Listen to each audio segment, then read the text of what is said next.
Kiek kainuoja etiketės? Tuojau išsiaiškinsime. Keliaujame į lipnių etikečių gamybą.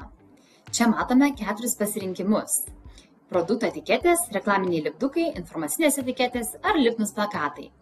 Kadangi man yra reikalinga etiketė ant stiklinio indo, aš renkuosi produkto etiketės. Atsidariusiame lange, kainų skaičiuoklėje, nurodau norimos etiketės plotį milimetrais 100 ir aukštį 50. Galiu pasirinkti žaliavą, plėvelė balta, skaidri ar popierinė etiketė.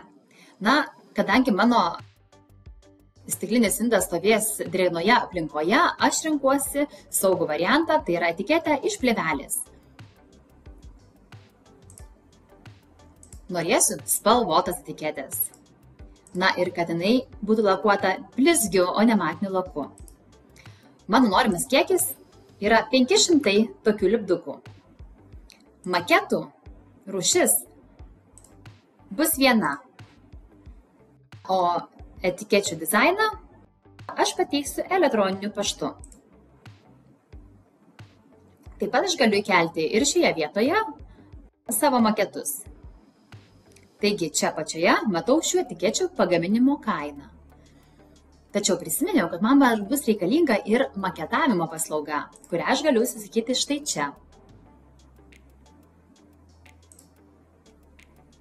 Matau galutinę kainą už šias etiketes. Tačiau pasižiūrėkime, kiekgi kainuos didesnis kiekis šių etikečių.